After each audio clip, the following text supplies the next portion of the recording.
You fixed our hair. I'm sorry, we were good? We're talking summer Yeah. vacation.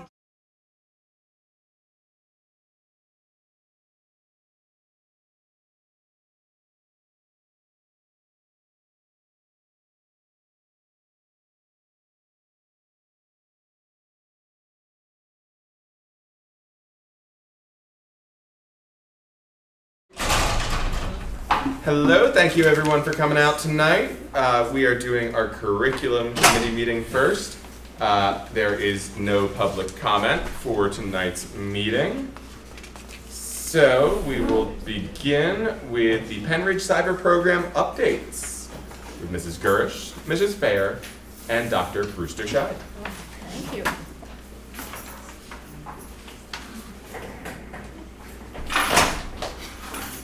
So we were excited to be able to bring this presentation to you tonight because it's been a while since we developed the Penridge Cyber Program, and we haven't been here to present what's been going on and what the future's going to look like. So we have Mrs. Garish and Mrs. Fair, and they're going to run through some statistics and some information about all the wonderful things that we do offer at Penridge. Thank you, Dr. Scheid. And again, I'm Kara Garish. I am the house principal for the class of 2028. Prior to my role that I have now, I was in Karen's position. I was the cyber coordinator, the coordinator of blended learning. So I still am really involved in the program, and I'm really happy to be passing more and more over of it to Karen as she this year is our full-time cyber liaison. So the first thing we wanted to do is to make sure that everybody's aware of exactly what our program is. Our program is unique in the sense that we really have the best of both worlds available for our students in a couple of different ways. One of those ways is the support of Penridge faculty. We do have online courses that are taught and developed by Penridge teachers reflecting Penridge curriculum. And then we also have courses that are offered through our third-party providers.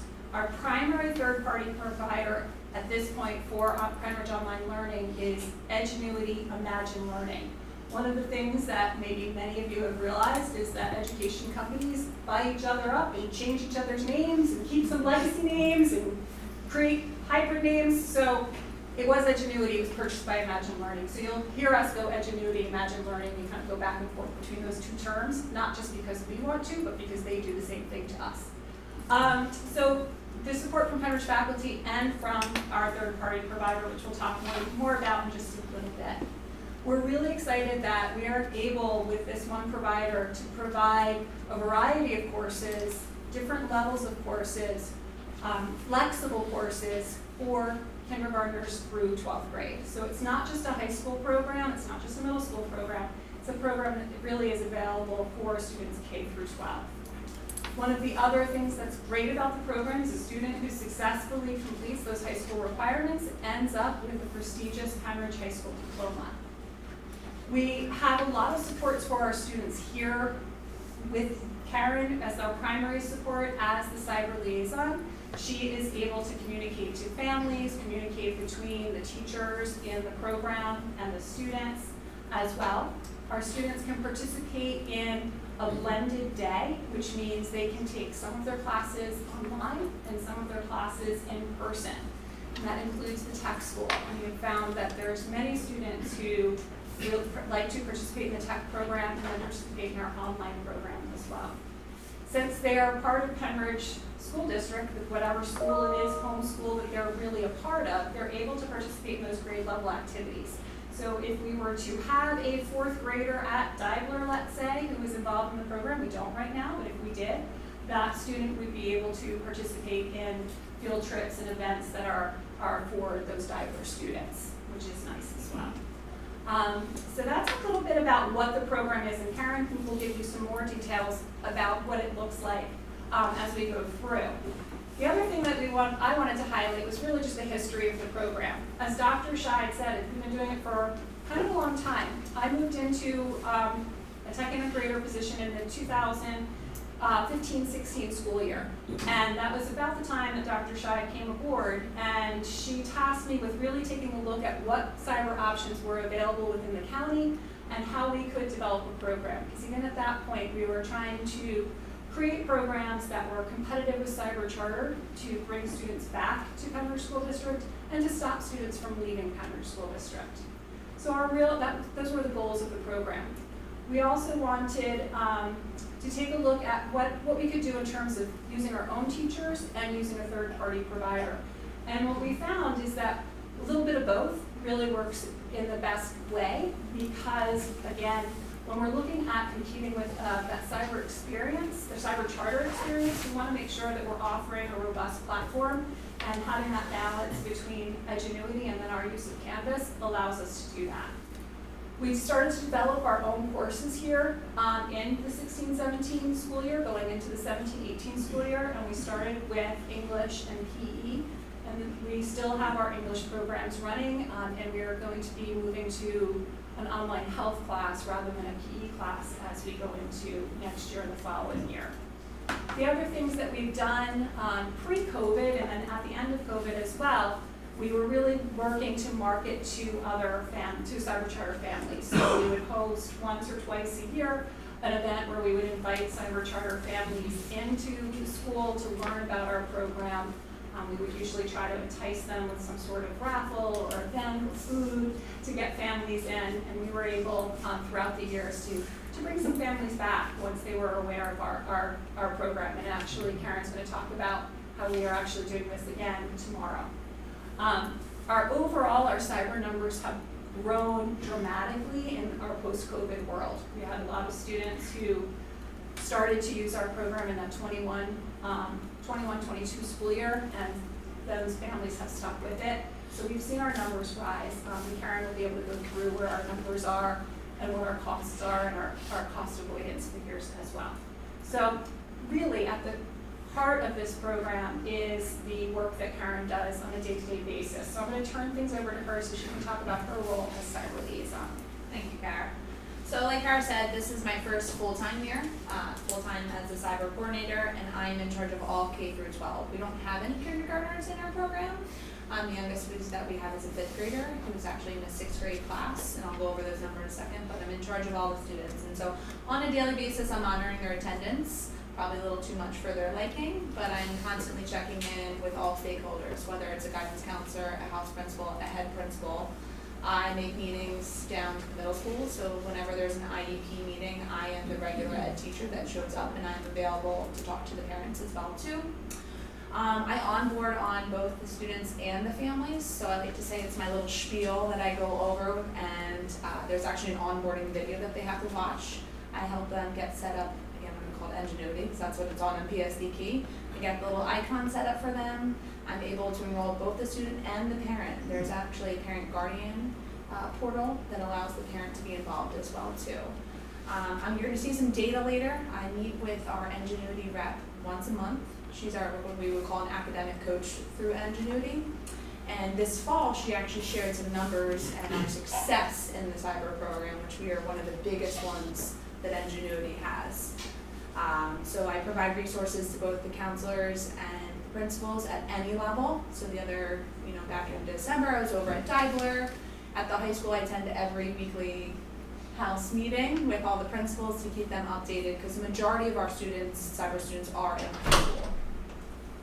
And obviously, I promote the program to families interested in school. The other day I had an elementary school student from Bedminster, and the parent actually just directly called me, and I had that conversation with them about our cyber program. So that's just what I do on a daily basis. And so these are our current students, and you're going to hear me talk about our current students and our students in the past. We like to, and I'll talk about this later, we like to have students come in at a semester break. It just keeps for the continuity with the content, but in the reality is that doesn't always happen. And so right now, currently, we actually have 116. That's what my graph shows you. The week that it took me to make this presentation, we had 2 that actually, one that left the district and one that returned in person. So the numbers have changed from even the time that I've made this PowerPoint presentation. And so our 11th grade is obviously our highest population with 45 students. The next we have 10th grade with 33, 12th grade with 22. And then obviously you can see the numbers get smaller as the grades get lower. And so we have no elementary students, because like I said, that 5th grade student is actually in a 6th grade class. So she's not even considered an elementary student. This is our current makeup of our cyber students. In that makeup of our cyber students, 85% of them are what are considered full-time students, meaning that they're in their classes, all cyber classes. They are not taking any classes in our high school or middle school or elementary schools. 31 of them are considered to be blended students, meaning that they could take 1 or 2 cyber classes and then the rest they're taking in person. And I added some additional information. 21 of those students of our total 116 are tech students and 42 are special ed students. Now, and I'll explain this in a second, but in Ingenuity, there is no cost difference between a special ed and a regular ed student. It is all the same, which I know is a big difference between our cyber charters. There is no cost difference when it comes to our special ed and regular ed students. So just a little bit about Ingenuity. Again, I'm going to say Ingenuity because that's what it's been for the past couple of years, but it's also by Imagine Learning. All the teachers are Pennsylvania certified teachers. They are all follow the PA state standards, and they all must follow that same curriculum. Now that being said, and this is why we like to have that happen this semester break, it doesn't always align with curriculum, so we like to keep it as a semester. A year break would be great, but semester, quarter if we have to. There are teacher instruction videos, and they follow much of the same instructional model that we do here at Penridge, which are warm up, anticipatory set, followed by instruction, assignment, summary, quiz, and then a final exam for each one of the classes. So the instructional reason that, and Kara can speak more of that if she needs to, the reason we liked Ingenuity is it followed a lot of how we run our in-person classes, the structure model. I was just going to say that when we switched, we worked with some other providers at various points, but with Ingenuity, that video-based instruction really was what set them apart from some of the other programs that we had. So every lesson includes a video where students can stop, rewatch, put closed captioning in, put translation in, get a transcript of it. So it's really much more, mimics more of a classroom experience with that video-based instruction. Part of my little spiel is also those on-demand tutors. So in Ingenuity, in the bottom right corner, there's what's called a live chat. So if the student's in the middle of a math problem and they're at home and they need some extra assistance, they can click right into that live chat, or they can schedule an office hour with their teacher. I also set up, if a student needs to, I have like weekly Zooms with students just to check in, put a face with the name, just let them know that we're here to support them. I kind of went over the parent portal, but again, it's another way that parents can be involved and parents can see the work that their students are doing. I set that all up for the parents so they do absolutely nothing. They just have to log in. They're able to see the assignments, the grades, and obviously they get weekly communications as well too. So both our cyber students get communications from Ingenuity, but also from me. So they are getting double the communication, which again, sometimes they may like less, but more communication is better. And then our special ed students, they obviously have all the accommodations for our special ed students, whether it's work reduction, whether it's the read aloud, where they can press a button and they can read the excerpt for them, a guided note sheet, or modified testing quizzes. So it really is adaptable for all of our students. So this fall, I think I met with our academic coach in the beginning of January. So these numbers are from the fall, from our fall semester, and so the billing periods are a little different, but the numbers are from the fall. So I'm looking at the orange graph here, and these are our actual numbers. And so our passing threshold, our target completion, and you can see the biggest one that makes me happy is there's 0 incomplete, which that's a huge thing to say that none of our students didn't, yeah, right? None of our students had an incomplete. And then the bottom left and the success of that completion is 97%, so that's huge. And she, when I met with her, said that we're one of the top districts with this program. The bottom left corner says your average overall grade and your actual grade, so you'll see they're a little off. The actual grade in teacher world, I'll call that, includes the zeros. So if a student is missing an assignment, but again, both those grades be in the B's. And then the right-hand graph, the blue one, they actually broke it up by category for English, social studies, science, and you can see the same thing. The world language, you'll see it's huge, but that's also because we have a very small population of students that take the world language online. But all of those grades are something to be very proud of for our online learners. And just to speak a little bit about just these numbers being phenomenal in the cyber world is when we look at cyber charter numbers and cyber charter enrollment, you'll see that it's often a very transient population. It's often students who, for whatever reason, have become unengaged in their learning. And when they do return to brick and mortar schools, whatever district it is, they're often, not always, but often, they were not meeting academic success in their cyber charter program or attendance success. Our students are doing both. They wouldn't be able to be getting, we wouldn't have 97% of students able to complete their courses if they weren't attending their courses. And then those grades are phenomenal in terms of what our averages look like by subject area. So the courses that we offer, elementary and middle, are pretty much the same. The core classes are math, science, English, and social studies, and electives are based on that student's interest. I think last year we had a middle schooler take a Spanish class because that was something that they were interested in, but most of our middle school students and elementary just take their core classes.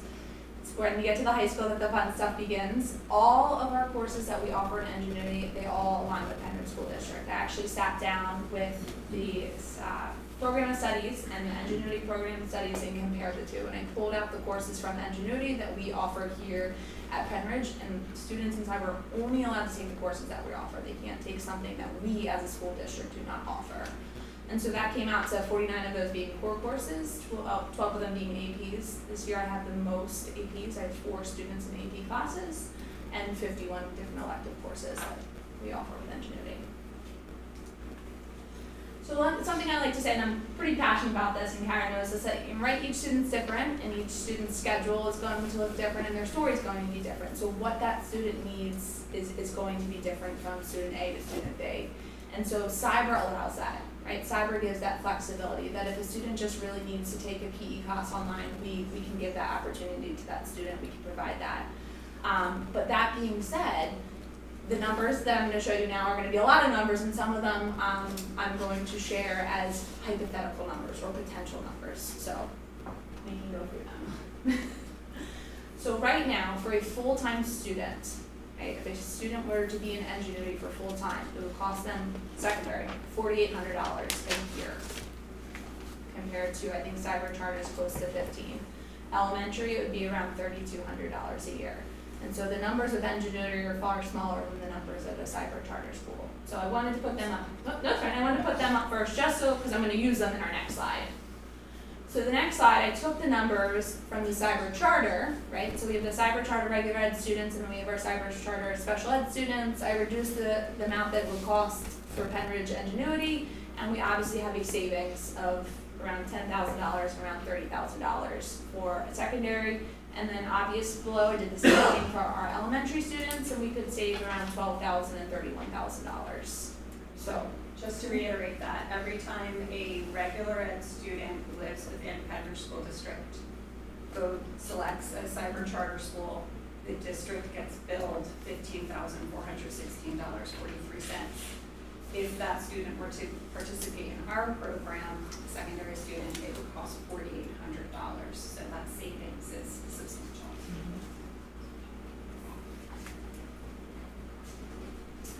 So this is this cost avoidance. So what I did is I went and I actually looked at every cyber student that we have right now. So out of that 116, I said, okay, who are the potential kids that could possibly go to cyber charter? And most likely that student's not involved in extracurricular activities.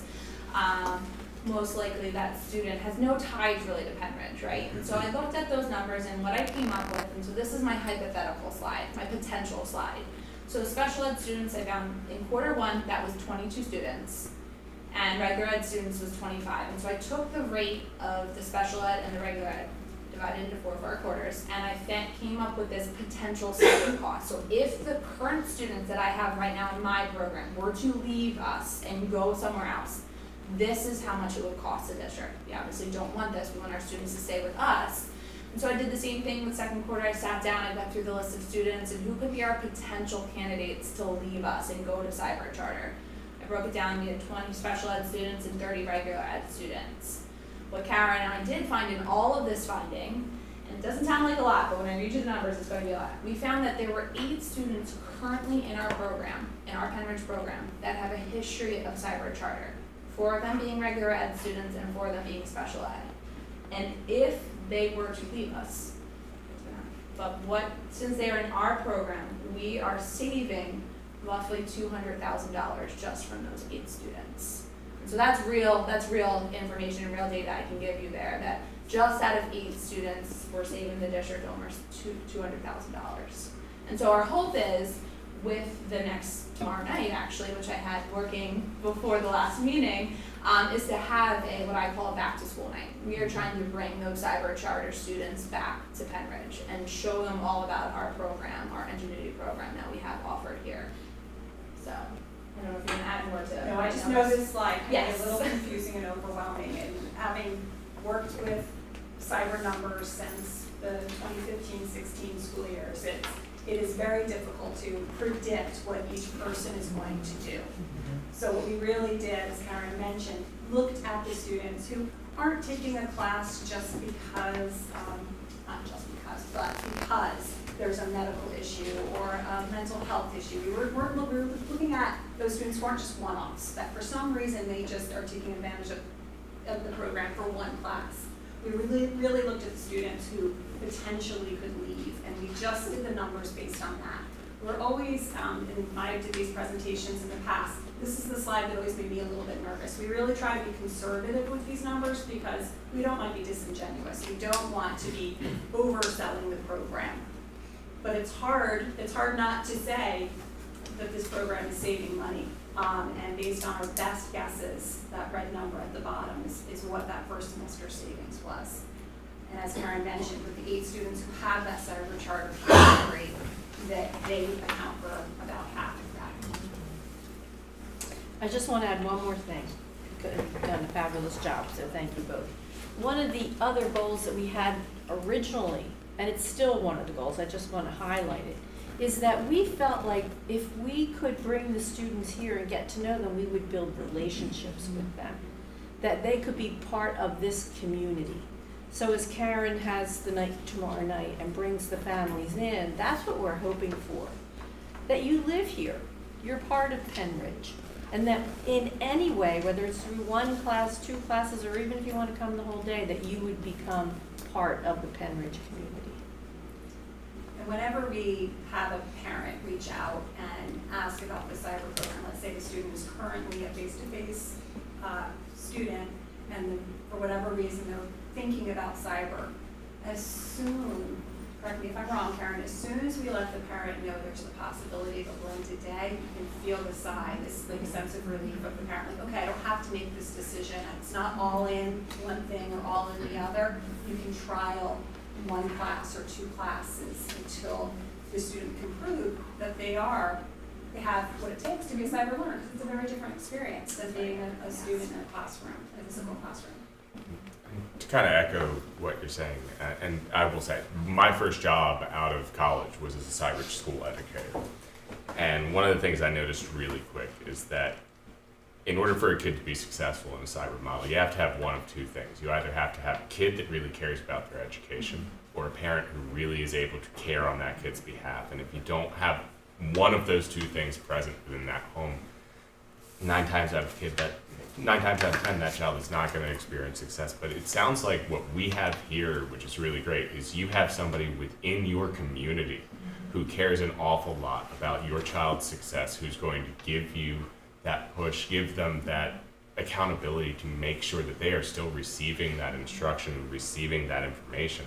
When I was a cyber school educator, I had students across the entire state. I had students who were 16 hours away.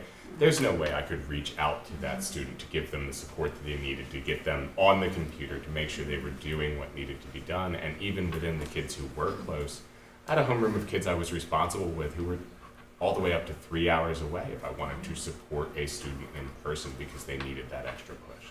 So having that connection to the community is so important. And that's a great segue to the next slide because Karen's going to talk a little bit about some of the spaces students can use, and then also if you can talk about the way you've offered some interventions for middle school students as well. So here at the high school, we have what is known as the CAP room, the cyber access point.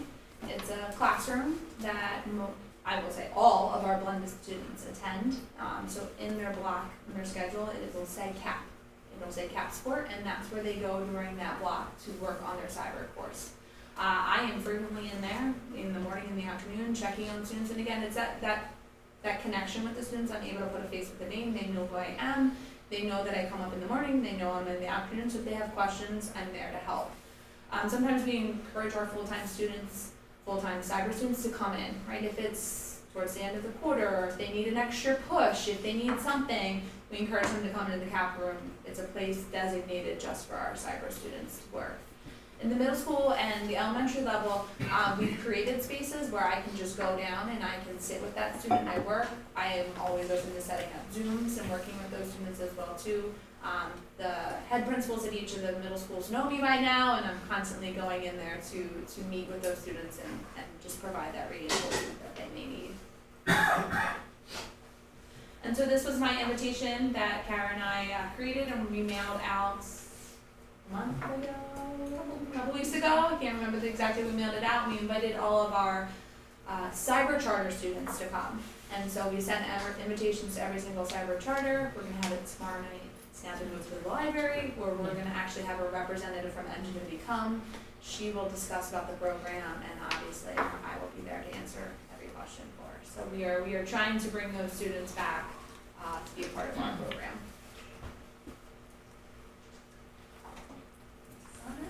And the prize, the raffle. Oh, the prize. Yes, Ingenuity is bringing a Kindle to raffle off, so I tried to entice them with coming with a Kindle. So great to be in the library. Yes. So questions?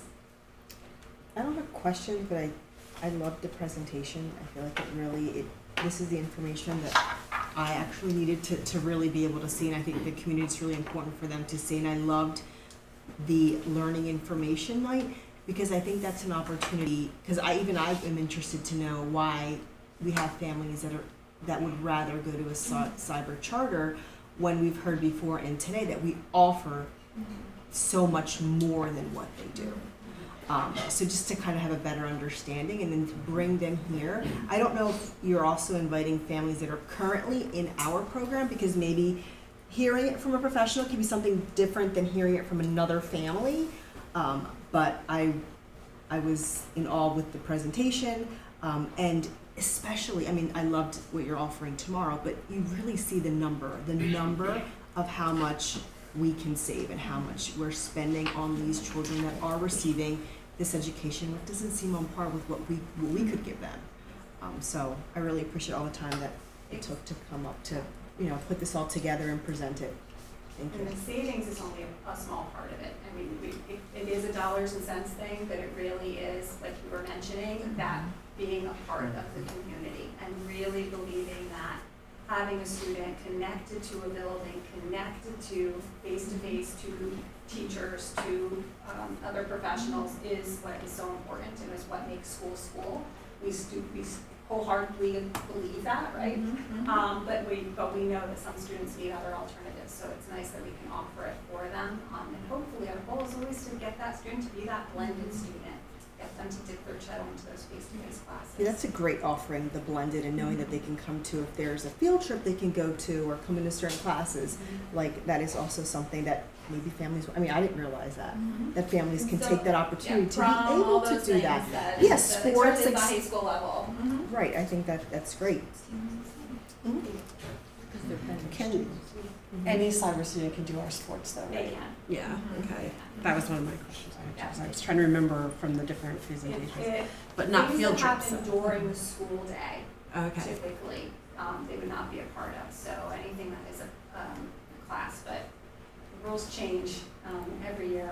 Yeah, it seems. sure. But yeah, so we really try to sell the things that happen during the school day that would be unique and experiences that they, for example, a food prep class, not exactly the same online as it would be in one of the kitchens at the middle school or high school.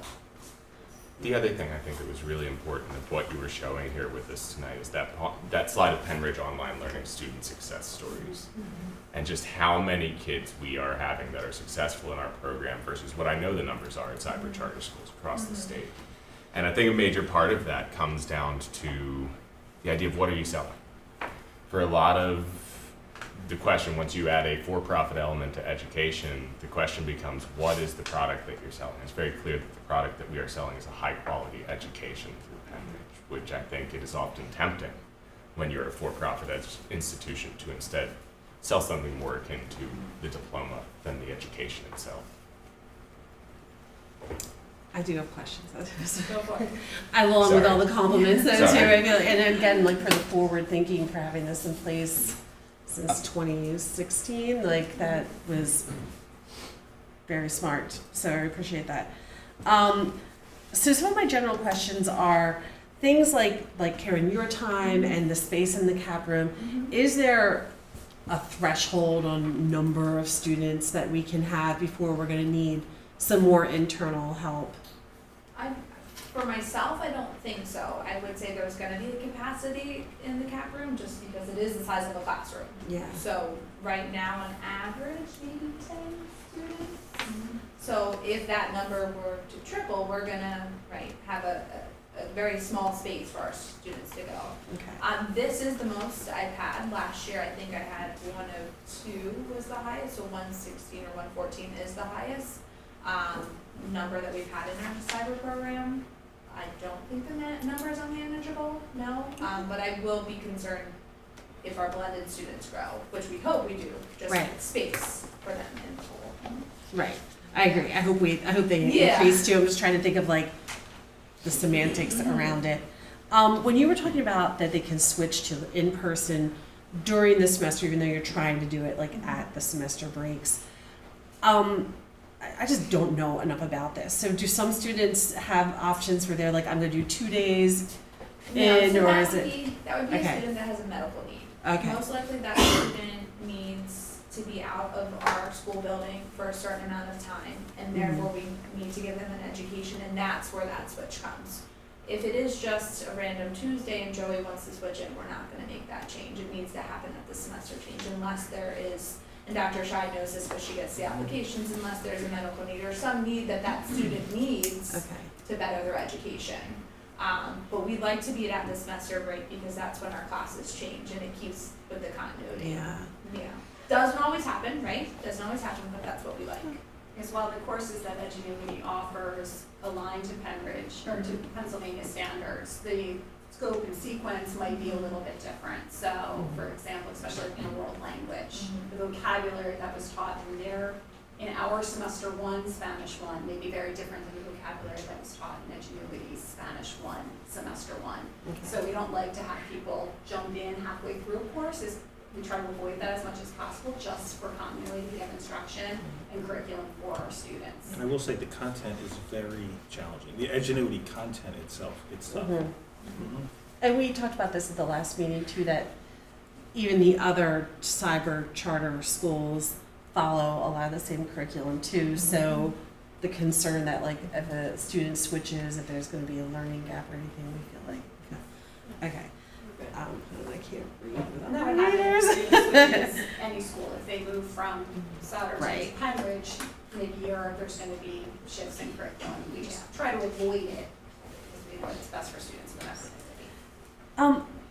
it is. How is special education not more money for us? Is it just because it's already included in our budget for those students and we have those resources here? The program They- itself doesn't cost. Right, they don't charge us anymore. Okay. It's just the charter schools charge more, but the course itself costs the same no matter which student takes it. Right. Yes, So there's literally no reason to charge more for it. Other than profit. Right. Okay, just making You- sure. Because you can get. I'm not more- missing yeah. something Now, here. those students Yeah. do still have a case manager here at Here. Penridge High Mhm. School. They still will have an IEP meeting here if they are Right. getting other services like speech or OT. That would still be happening. So there's other costs to the district that would always be a part of. Yeah, thank you for that special explanation. So Right. we would still have an IEP teacher. Yeah. and We Exactly. would have, and it's worthy to note that House Bill 1372 was reintroduced, I think May 5th, State Education Committee. So we're all anxiously monitoring this situation. And this would, again, this would cap cyber charter rates at between, I've read $8,000 to maybe $10,000. So it fell through last year, and state legislature, but we're hoping to see some reforms that would curtail things like advertisements for cyber charter schools, and really opening up more transparency with how cyber charter schools are do business, whether it's acquisitions of property. There's a lot of things that are, we need a little more daylight as far as how funds are being spent, to put it lightly, so we hope to see some reform. And then on the numbers that you had presented around grades, for the averages by like the different math, science, et cetera, are they comparable to our students who are in-house doing that? Okay. And what is unsuccessful? Like, what does that mean? They just failed on the bottom left. I mean, there's not a lot, but. So sometimes if a student needs to be removed from the class, I wouldn't say that it's a withdrawal fail. I wouldn't say that that they just have to be removed from the class, but it's not a withdrawal fail. If that makes sense. And all of our students, even if they're not in our cyber school, are they still taking Keystones, stuff like that, if they're So I maybe in send Pennsylvania? I send out communications Right. to all our students, whether it's the Keystone testing, and I know I've been in contact with the middle school principals for their PSD testing as well too, Right. but that communication comes through me as well, yes. And so, I mean, obviously most of them are high school kids, and so we talked about field trips, but are they allowed to do prom? Are they allowed to do anything? That's Yeah. great. There are. That's so the school huge. counselor. Right. Prior to 2015-16, the students who were in, we had different cyber programs. The IU had a program. Those students would be removed from their home school, and they were put into a separate school in our student information system. And there's some reasons why that happened, but the problem that happened is they then stopped getting any communication from their school. They're still Penridge High School students. They get all of the news and notes, all of the communications that come from the high school. They probably even get told when there's a snow day, even though it doesn't apply. Because we reinforce as much as possible that they are students of their own school. They are not separate. That's really important. Thank you. Thank you for answering my questions. Any further questions or comments? Thank you so much for your time Thank and you. your effort and energy. Thank you.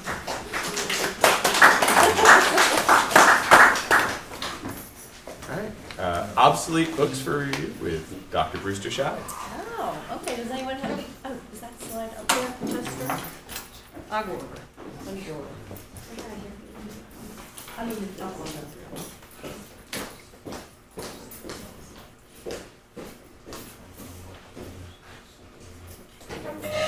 So this is the same practice that we have had. The books are reviewed at the school level with the librarians and the principals. Then they come to my office, I review those lists, and then I send them to you. So all of these books have been reviewed. Does anyone have any questions or concerns? No. No? Easy. Sounds good. I have one more list for, at the June meeting, and then we'll be finished with the year. Okay, Okay, thank you very much. thank you. That concludes our curriculum committee meeting. Our next meeting for curriculum committee will be June 3rd. I'm 15 slides. I think it's just getting forceful.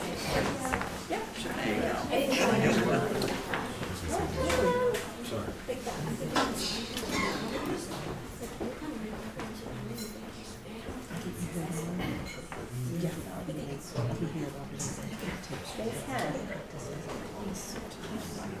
It's the end of year madness, right?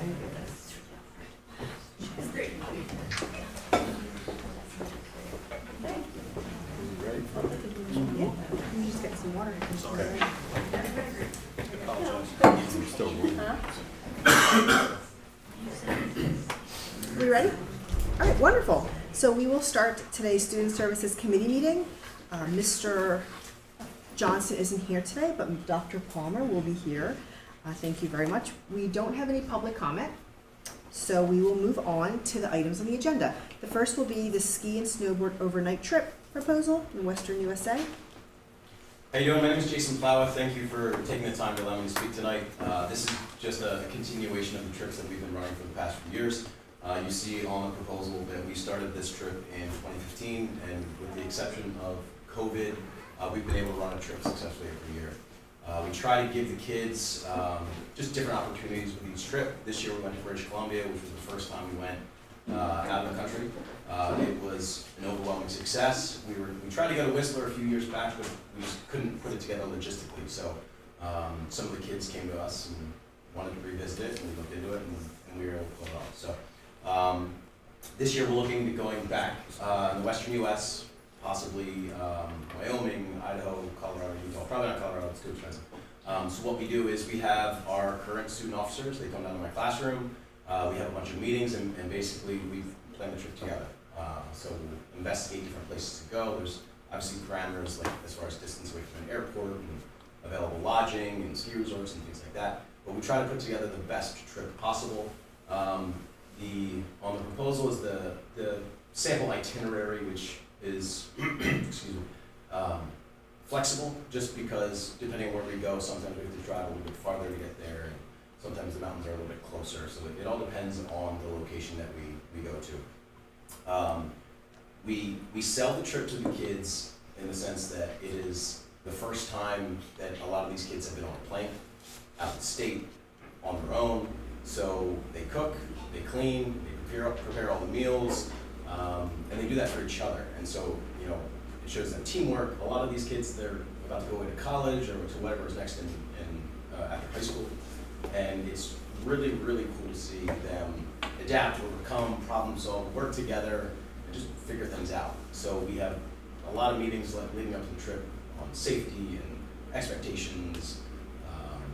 We plan a menu together. Obviously, there are some limitations. We don't get steak and lobsters, it's not the budget. But we put together a menu where all the kids are able to cook for everybody else. And we divide it up, like car one will cook the first night, car two will cook the second night. And it works out pretty well.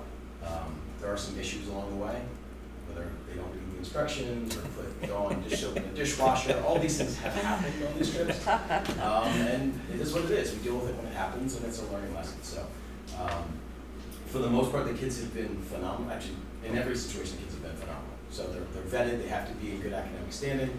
They have to have no discipline problems. We put it out there to all the principals in the building and teachers.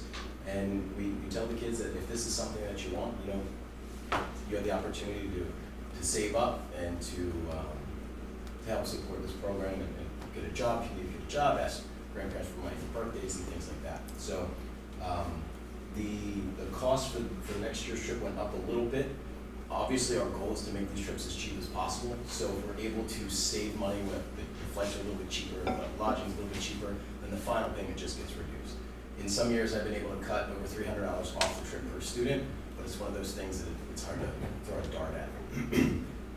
As far as the logistics of the trip, you know, there's 2 travel days, 4 ski days. We try to go to a number of different mountains just to give them an opportunity to experience different places. We get, vehicles for our transportation needs. We always have 4-wheel drive. And then as far as, you know, safety, security, and things of that nature, we typically get accommodation that's close to the mountain. Obviously, when we're at the location itself, you know, they all have their own security and things of that nature. But we've never had any real issues as far as that goes. Aside from that, it's a great opportunity, and the kids have had a lot of success. Any questions about that proposal? I have a question. Do you need chaperones? We're always looking for more. So I think you might have to talk to Mr. Ketty, though. He's been. How many kids went last? This year we had 14. It was actually the smallest group we've ever had. I'm not sure if it was the international thing that set people back. What would be typical? 21 is the most we've ever taken. I would say average, if I added up, probably about 18 or 19 or so is the average. That's great. So typically it's juniors and seniors. This was the first year that we took 9th and 10th grade, actually just 10th grade, no 9th graders. And they were fantastic. So before there's we kept it to juniors and seniors in years past. One, because typically these kids hear about this trips from middle school all the way through. You know, and it's kind of like the junior senior trip. It's like the culmination of their ski club career at Penridge. And this was the first time where we actually didn't have enough. So the fact that the two sophomores stepped forward was fantastic. So it helped us make our numbers actually. That's great.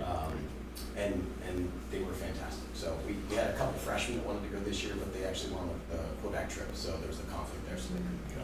So hopefully they'll come with us next year. But that's pretty much been the average, about 18 or so. Thank you. All right, thank you. Well, let's go on to the next one. Next one is much simpler. That's the Vermont trip. Same thing. It's the same trip we've run for over 20 years. So we'll leave here on a Friday. Obviously, bus trip. We'll head up to one of the local areas in Vermont. Again, to be determined where based upon availability. Since COVID, a lot of the mountains have restricted how many groups they can take, where you need reservations. We used to do Killington every year, and for the past 4 years, we haven't been able to get back there because they limit the groups, and a lot of the hotels are not there anymore. So we worked with a travel company last year that was fantastic, and a guy had bought a previous company who wasn't the best, let's just say, and he was fantastic. It was a great experience. So we look forward to working with them again.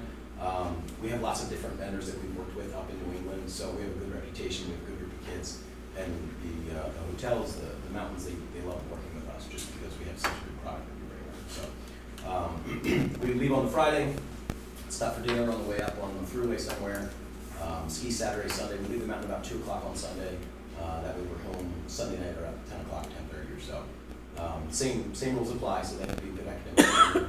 They have to stay out of trouble in school, those sorts of things. This trip is 9th through 12th. We tend to get more 9th and 10th graders on the Vermont trip, but there's always juniors and seniors as well. Past few years, we've only taken one bus. Pre-COVID, we would do 2 buses because we had the need, but for whatever reason, since COVID, our numbers have dwindled a little bit. Have you considered Jay Peak? We went to Jay 2 years ago. 2 years ago. Yeah, we had a great experience at Jay. That was the trip. I don't know if you heard the tire of the bus fell off. So sometimes Maybe not. The whole tire? It got tired. Wow. The tire fell off, and actually Jay sent a shuttle to pick us up along the sides of the road. It was fantastic. Stacy Clemmer, one of our chaperones, she must be the mayor up there. She knows everybody. She was able to go ahead to the mountain, send shuttles to pick us up. They sent a pickup truck to throw all the gear in. The kids were fantastic. They were amazing. So they got delayed maybe 45 minutes or so, and we went rock climbing at the rock gym while we waited for them to send a new bus from Tokyo Tours all the way to Jay. And that bus was still there on Sunday when we left in the parking lot. So, yeah. But Jay's fantastic. We love Jay. They have accommodations right on site, so I'd love to give the kids the opportunity to stay there. It is a little pricey. So we try to give the kids the best possible experience. So by staying in St. Albans, which was about a 45-minute drive away, we were able to take the kids to the indoor rock gym that they have there, take them rock climbing, and to the arcade. Just keep them busy, give them something to do, keep them out of trouble. And then we had dinner on site, so it worked really well. We went to Jay. Thank you. Thank you. Well, thank you. Next on the agenda is the school counselor's presentation. You guys get up. We're good now.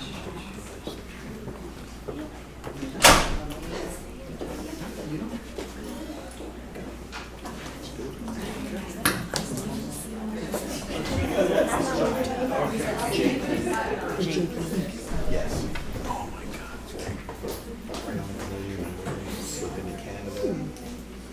So unfortunately, Mr. Johnson couldn't be with us this evening, but we're very proud to share an in-depth look at the essential work of our school counselors across all of the levels, elementary, middle, and high school. Our counseling team plays a crucial role in supporting the academic, social, emotional, and career development of our students. Today's presentation will highlight the comprehensive services they provide, the relationships they build, and the data that guide their impact. So I will put a welcome our team here. We have a bunch of people who worked on our presentation and are here to present this evening. Ms. Plowa, Ms. Kunicorn, Ms. Triglia, Ms. Russo, Ms. Pennebecker, Ms. E. Michelle, and Michelle. And Okay, Ms. everybody? Schellenberger and Ms. Triglia are both having health issues of different So kinds, you, so but Ms. guess what? Kunicorn, It's Kunicorn, yeah. take it away. Okay. Nice to see you guys. My name is Missy Kunicorn, and I am the counselor at Seiler Elementary School, and this is my 23rd year at Seiler. So I just wanted to start by saying that, like, overall, what you're gonna see in the presentation tonight is how the different levels connect and build upon each other as the kids go from K through 12. All of us are guided by the American School Counseling Association, and the American School Counseling Association has been around since 1952, which I notice is the same year that Penrose School District had started. And across all of the last, what is that, like 70 some years, guidance counseling has changed, and it used to be more focused on vocational and academic advisement, and over the years it has evolved according to, just the changes in our society and more awareness of mental health diagnoses, and also just the recognition that it is really important to focus on students holistically and not just on their academic development and career development. The American School Counseling Association has a national model that kind of directs school counselors' profession and helps us to align with those competencies and standards. We're not just guided by the American School Counseling Association. The Pennsylvania State Department of Education also has something called the PA Future Ready Index, and that, along with the standards of ASCA, help to guide our practice. There's three major categories of ASCA, and that is academic development, career development, and social emotional development. And those are the things that all of us K-12 are going to hit on. And everything with ASCA is based on research, rooted in research. In each of our elementary schools, you can see how many students we have. And when you consider that number, it includes all of those students' families. And the guidance counselors are working also with the teaching staff and support staff, and trying to support kids through working with the families and the teachers to support all of those students. With so many students, we have to really prioritize relationships to really get the most bang for our buck, so to speak. It's important, if you don't have relationships with the kids and you don't have relationships with their families, you're not going to be an effective counselor. So we have to prioritize relationships and be visible and accessible to everyone that we work with.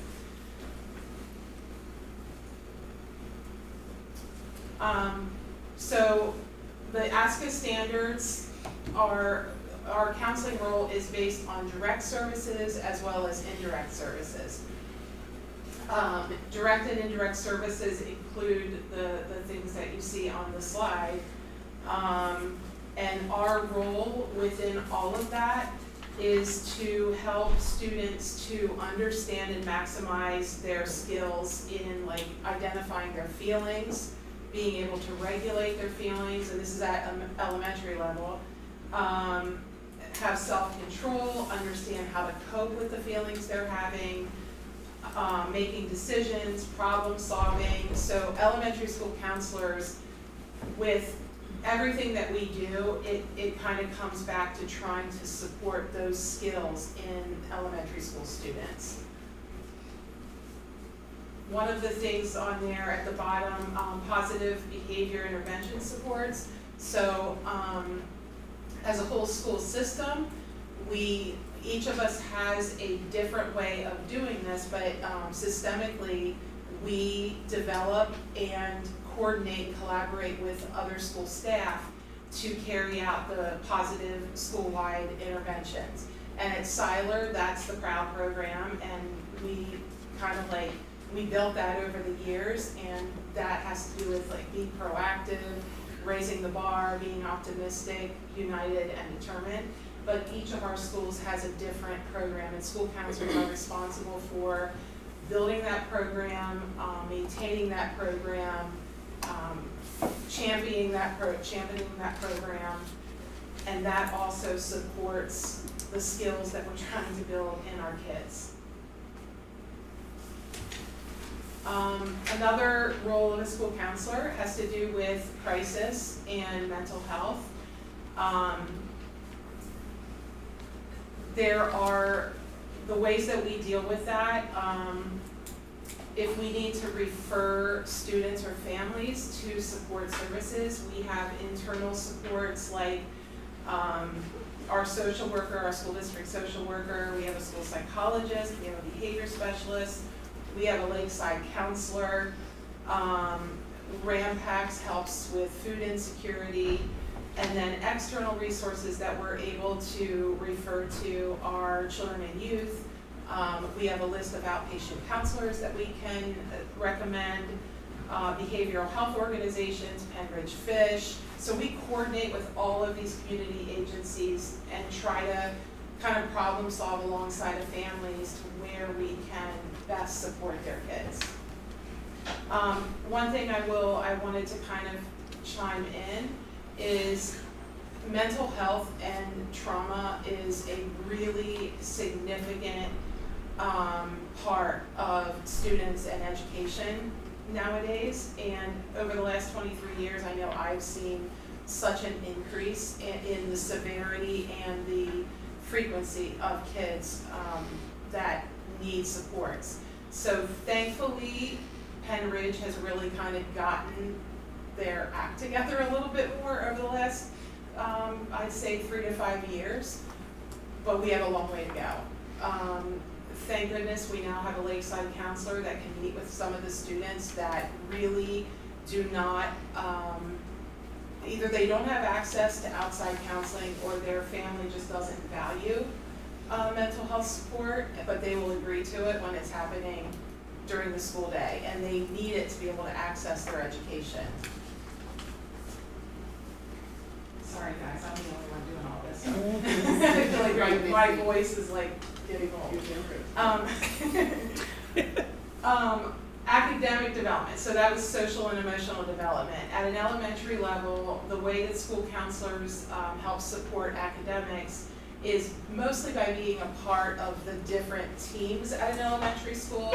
So there's a child study team where we sit with the school principal, the school psychologist, the instructional support teacher, the reading specialist, and sometimes the classroom teachers. And we talk about the students that are struggling, and we brainstorm as a team the best ways to problem solve and support them. So we are a part of the child study team. We're also a part of the multidisciplinary team, which kind of connects more with special education. We are a part of the 504 team and 504 service agreement, which is up there.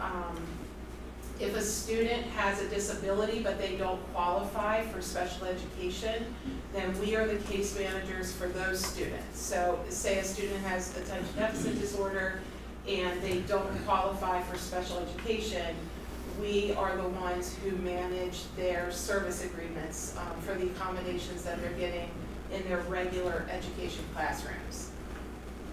We also do gifted screenings. So if a teacher or a parent thinks that their student is gifted, we will do, it's a brief intelligence test to just kind of give us a general idea of where they are with IQ. And then we also take into consideration teacher rating scales and their benchmark assessments like STAR data. We meet with the middle school counselors every year and go over every single student as they're going into middle school so that the middle school counselors understand where all the kids are at, if they've had loss in their family, if they are struggling with behavior. We go through the whole list. And we do PSSAs. I don't need to talk about that right now, but we do. You have trauma. We just have that, and yes, we coordinate and plan all the trainings, and we handle the logistics of PSSAs. So in elementary school, of course, college and career development is not the most emphasized. It's more of the social, emotional, and academic development. But we do begin laying the foundation, and as of 2 years ago, the district bought the Smart Future, I don't know if you call it software or app, and that has helped us kind of take the PA-ready standards for career and work and be able to teach our lessons to the kids, but use the Smart Futures app to make sure that the kids understand the concepts that we're teaching and track that all the students are getting the same material. So Smart Futures starts in 3rd grade. We do just a couple lessons about how to use money, doing interest inventories, and then in 4th grade we talk more about cooperating in a group setting. We talk about work habits and attitudes for future success. And then in 5th grade, we do a whole series of like 7 guidance lessons along with the Smart Futures app. Some elementary schools host a career exploration day. I did that for many years. And I will say that unfortunately, because there's so much involved in Smart Futures, I have not been able to do that since then. I'm hoping to figure that out again. But Career Day is a pretty extensive task. Overall, everything we do, our relationships with everyone are at the center, and that is, we value that, and we try to work together as a team with our community and all the stakeholders and students to make sure our kids are successful. If you can just pause on that slide for a second, because I just want to make sure that people understand everything that elementary counselors do. It's enormous. So our elementary schools, you have one principal there. They don't have an assistant principal. Their counselor really does become an assistant principal for them, taking care of the stuff, managing things in the building. There's just so much to do, and they really do just about a bit of everything all around that school. So I just want to say what a great job they do. It's phenomenal. It's a lot of work. So you're always busy. So thank you.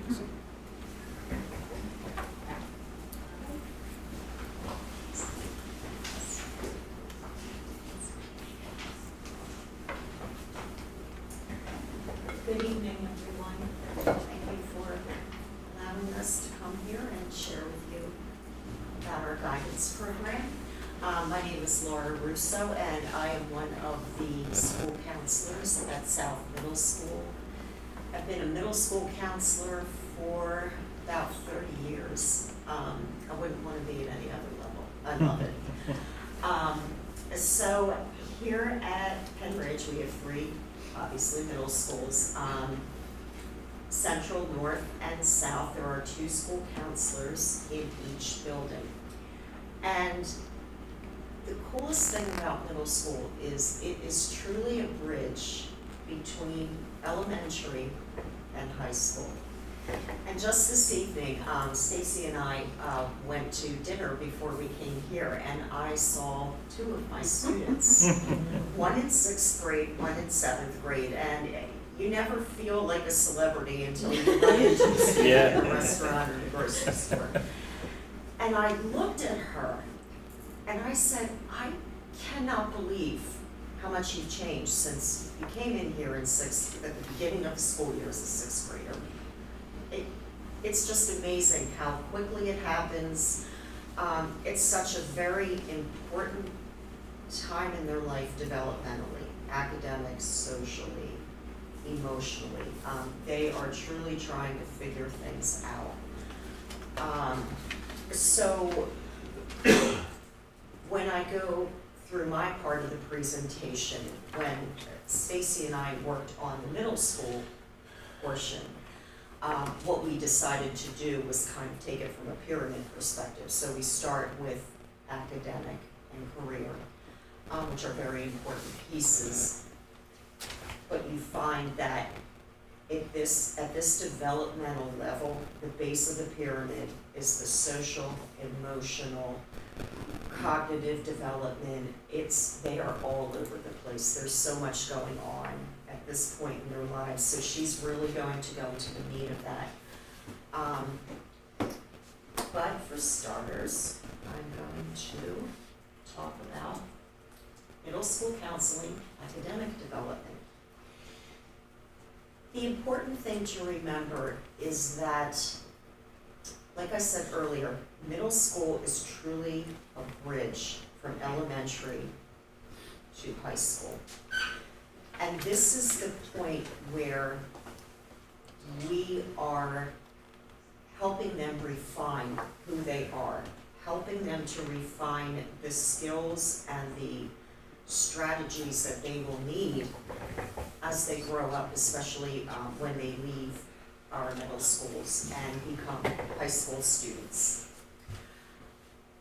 The counselor's role in middle school, when it comes to academic development, it's primarily three things. It's managerial, it's supportive, and it's collaborative. So if you were to look at all the tasks that we do as middle school counselors for academic development, a lot of it is consultation, consultating with teachers, our instructional support specialists. We go to team meetings. We are heavily involved with course selection, transitioning our kids from our elementary feeder schools to the middle school. And on the flip side of that, working with the high school counselors to help our 8th graders transition into that next phase of their life. We also do similar tasks that the elementary school does as far as the coordination, management, and supervision of state standardized testing. We are also 504 service agreement case managers. And we just share our input on decisions that are made as a team regarding a student's education. And a big part of this too is that collaboration with parents and guardians, because this time, especially if it's their first time having a middle school child, it's a roller coaster of fun. So we are there to companion them through some of these tough situations. And it's nice. It's nice to have the ability to have them on board as part of the team, because that's what's going to make the child successful. Career development. Now, we also use the Smart Futures program. And at the middle school level, what's great is when at the elementary school have Smart Futures, the kids already know what they're doing when they come to middle school. So the lessons that we are teaching the kids, everything that they do is compiled into a career plan. And that career plan will follow them to the high school. And what is in the career plan are a variety of assessment surveys, career clusters, for example, just exposing them to all the different categories of careers that are out there. And then it gets a little more refined every year. 6th grade, it's a very broad topic. 7th grade, okay, now you're gonna find out a little more about you. And where do you fall into this spectrum of categories and jobs and careers? And then by 8th grade, this is where they're gonna start making some of those heavy duty decisions because they are going to high school and they are picking their courses. And a lot of what they do, a lot of the, this process of course selection, we do encourage them, think about the survey you took in Smart Futures. Do you remember what your personality type was? Do you remember what job really caught your interest? Or what career pathway? So it's a very useful tool in helping guide them through that process. So another big piece of the career development are taking the tours to the tech school. So our kids go in 6th grade, and students who are interested, well, this year we took the whole grade, and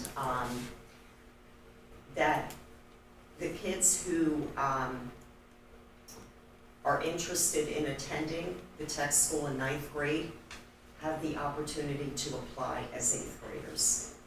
It's really great because all the programs at the tech school tie into the career clusters, tie into everything that they have learned about themselves through Smart Futures. It is a really, it's a nice culminating type of activity to help bring it all together and bring it to life. So those 3 things we do, the Smart Futures lessons, the development of the career plan, and the presentation and tours of the Upper Bucks County Technical School, really, those are the things that feed into those post-secondary preparation for course selection and integration into 9th grade. So that is the academic and career development piece of our role as middle school counselors. And up next, Stacy is going to be talking about the social emotional development. Thanks for moving that along. I need your help to figure out how to do this. Hi. I'm Stacy D'Amico, middle school counselor at North Middle School, previously at Central Middle School and Central Junior High back in the 90s. This is my 36th year as a Penridge Middle School counselor. And I want to start out by just saying what an honor and a privilege it has been to serve the Penridge Middle School students and their families for my entire career. So it's kind of cool to be on this end. I've seen a lot of changes in this district since 1989 when I started, and it's so great, you know, like the whole spectrum, K to 12, and you know what you've heard from my colleagues and what we'll hear from my high school colleagues. You know, like it's pretty cool how far we've come. The supports that Penridge has provided in the mental health areas, you know, with the differences that have happened in our society and the needs that come up. So I feel pretty passionate about my career, and I'm thankful that I was able to find my calling. And I talk to kids about that when I talk about careers, how important it is to find your spark and what really matters to you. So social emotional development is probably my favorite part of what we do in our job.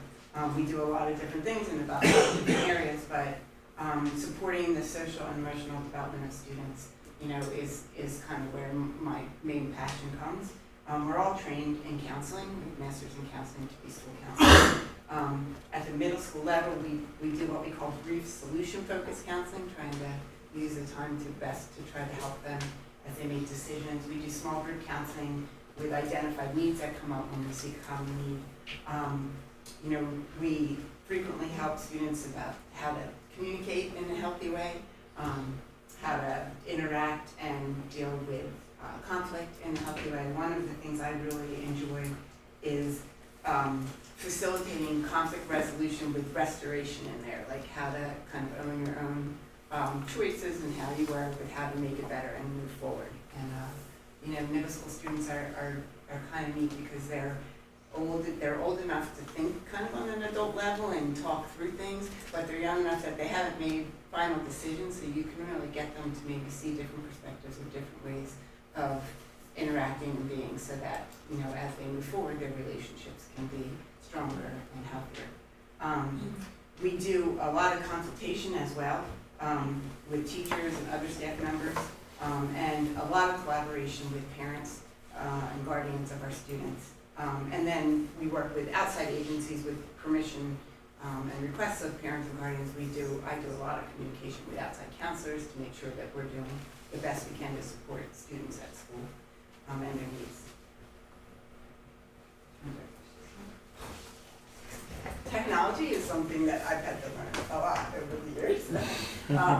You know, the safe schools, you know, like we're kind of, I think of us as kind of first responders in the schools when there's crisis. A lot of times we're on that first line of responding.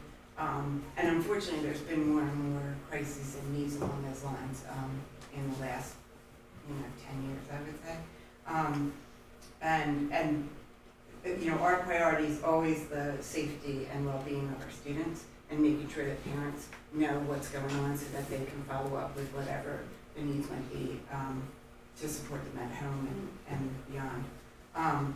We, in middle school, we address a lot of really concerning situations. That's probably one of the most emotionally challenging part of our jobs, is dealing with suicide ideation or talks of threats. I mean, that's probably where we, you know, I know going through what we've had to go through in middle school, that can be the most challenging, but it can also be sometimes the most meaningful when we can really make a difference and connect and help a student get help and get to a better place, and help parents know how to respond and support their kids to get to a better place. And so we frequently make a lot of referrals when we see the need, and again, working with parents to try to get support for kids when they're really struggling. And you know, a lot of the things, I mean, Missy shared the different ways that we get involved and support kids with safety and well-being.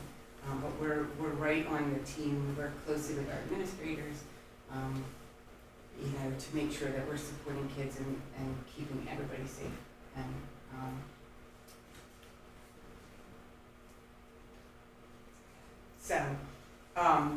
in all levels, but especially in middle school, I feel, building relationships with students and their families is important for our student success, not just academically, but with healthy social and emotional growth, which happens significantly in the 3 years of your middle school.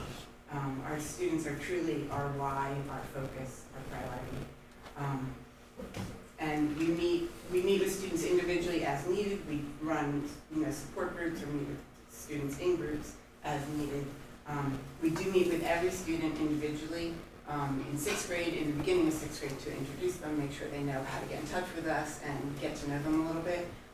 And we meet with them again individually in the middle of 8th grade to help guide them as they're choosing their high school courses, because that's a pretty significant time for them. But just as important as working with the students is kind of being there for the parents. Middle school is, this pre-adolescence into early adolescence is a significant time of change.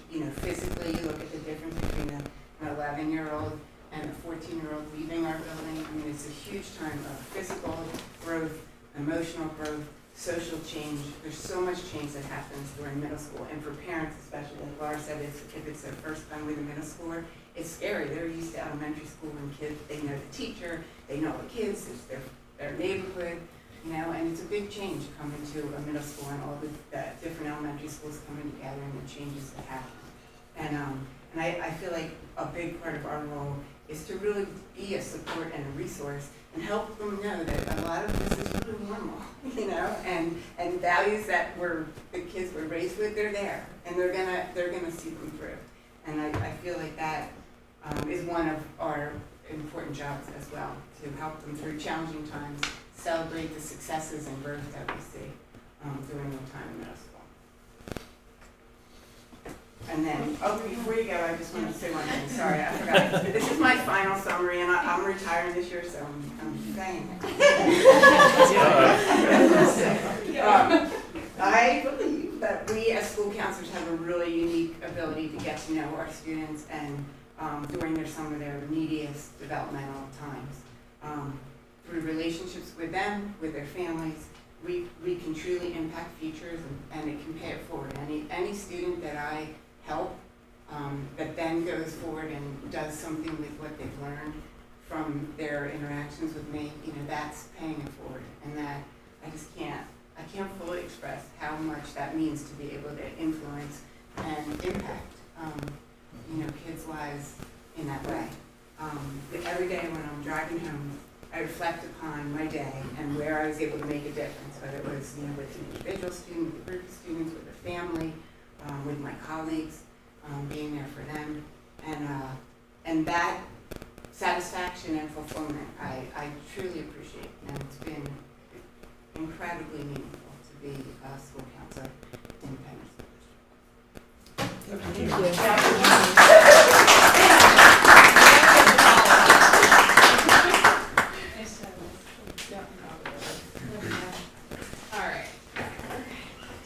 So I'm Jen Pennybacker. I'm one of the high school counselors for the class of 2026 with my partner, Ashley Flower. So the high school counseling office is comprised of 8 counselors throughout the high school. So as you can see, we're all broken down in house offices that are spread out throughout the high school building. So the class of 26, our office is down on the first floor, and it's 2 counselors, an assistant principal, and a secretary. And then each office is pretty similar based throughout the rest of the building. So we have an office on the second floor, same makeup, and then 2 offices on the third floor. So 2 counselors and an AP in each of those house offices. You can see our respective student caseloads that are listed up there, and this is all right, so I just wanted to highlight kind of the wide variety of things that we do at the high school, and this is just stuff that I could pull hard data from. I mean, the stuff that we are involved in at the high school is just all over the place. So some of the things that I want to highlight, next year more than 10% of our rising seniors, so our class, the junior class, is partaking in the Medical Career Academy and the Educational Career Academy. So these are 2 new programs, well, sort of new programs that are running through the Career Pathways program, which is run by Mr. Dyer out of our College and Career Center. So this year, I believe we have a small handful of students in the Medical Career Academy. It was kind of piloted this year, and we have 1 student in the Educational Career Academy. But next year, we really marketed that to our students because it's a wonderful opportunity. So what it allows them to do is partake in job shadowing throughout the community. So the Medical Career Academy, students get the opportunity to go to St. Luke's and work and job shadow doctors and nurses, and we will meet with each of those students individually and kind of build that into their schedule so they're able to leave and do their shadowing job hours during the day. Students get the opportunity to sit in on real surgeries. They have to be okay with witnessing the blood and all that. But they really have such an amazing opportunity to be able to take part and really see all the different aspects and jobs that they get to do at the hospital. So the same sort of thing with the Educational Career Academy. Again, we will meet with all of those students individually and help work into their schedule. They are partnered up with a teacher within the district, and they're able to go and job shadow and kind of be an assistant teacher, and those are for students obviously that are interested in entering the educational field. So another number that I really like to point out is our total number of AP students. So you can see in 2022 we started out with 388 students taking AP courses, and this year it has grown all the way to 650 students. So we're really proud of being able to meet with all of our students and help them kind of plan for their future and taking various AP courses. And they were taking them today. Yes, started bright and early this morning. We're running around with AP testing, so that's going to be the next 2 weeks. Yeah. Yay. AP. So our AP numbers have been increasing, as you can also see the total number of tests administered. So out of those 650 total students, we're administering over 1,000 tests. So there's a lot to organize and a lot to manage, but that is also just part of what we're doing on a day-to-day basis. Another number that we're super proud of, we want to highlight, is that we've held approximately over 4,000 individual meetings throughout our various offices. So these are students that we're sitting down with on an individual basis and having conversations with. So obviously multiple times throughout the school year. And then the rest of the numbers can kind of speak for themselves. They're up there. All right, so the academic development at the high school, there's a lot to cover, so I'm just going to highlight some things. Again, career pathways is listed up there. One thing I wanted to kind of highlight with that is the Career Pathways program has been a really great addition. And in our program of studies, which is kind of like our Bible that we have bound copies that we sit with and we go over with students. But in the program of studies, the Career Pathways kind of lists out all the various courses that are available to students based on different careers that they might be interested in. So if I have a student coming down who's interested in, a STEM major or like engineering, let's say, I could pull out the program of studies and it would list all of the courses that that student might be interested in taking, and then that's a really good starting point, conversations that kind of have with students to be like, all right, well, what type of engineering are you interested in? What type of classes would be, appropriate for you to take? And, it's a 4-year plan because you kind of have to think of these things when they're in 9th grade kind of moving forward, especially if they're trying to get to like higher level maths. It's kind of like a puzzle planning process that you have to do throughout the 4 years that they're there.